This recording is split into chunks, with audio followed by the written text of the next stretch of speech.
எண்ணங்கள் சாத்துகிறேன். கோகிலாவாக இருப்பீங்க, சாத்திருவேன்னு சில பேர்லாம் கங்காணம் கட்டிக்கிட்டு இருக்காங்க.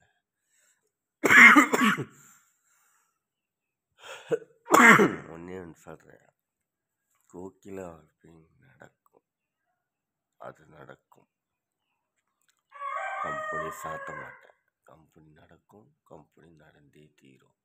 நீங்கள் என்ன பாருங்கள், நம்ம பாதையோடு போயிட்டுருக்குறோம்.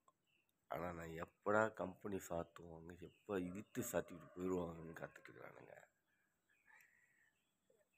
அது சில பேர் இருக்கிறாங்க, அவங்க பருப்பில் இங்கே வேவாது. இது எம் கதிர்வேலு எப்பவுமே ஸ்டெடியாக தான் இருப்பான்.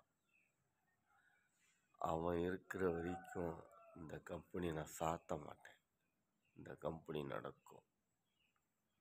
என்னென்னவோ பண்ணிட்டோம், பார்த்துருவோம் மக்களே. சவாலாக எடுத்துக்கிறேன். நம்ம கம்பெனியில் களத்தில் இறங்கிட்டோம், ஜெயிச்சுட்டு தான் வரணும். அதுதான் முக்கியம். அதுதான் நம்ம தன்மானத்துக்கு இது. அது கணக்கு போட்டுருக்காங்க, அவங்களோட பருப்பில் அங்கே வேவாது. நீங்கள் நல்லா தெரிஞ்சுக்கங்க, கம்பெனி நடக்கும். அதை மட்டும் மைண்ட் வச்சுக்கோங்களே. சரி பாருங்கள், நம்ம நல்லது மட்டும் தான் பண்ணுவோம், நல்லது தான் நினைக்கிறோம். அதுதான் நம்மளோட எண்ணங்கள் கரெக்டாக இருக்கும். சில பேர் நினைக்கிற மாதிரி நடக்கக்கூடாது, அவங்க நினைக்கிறது நடக்காது. வெற்றி நமதே. சரி பாருங்கள்.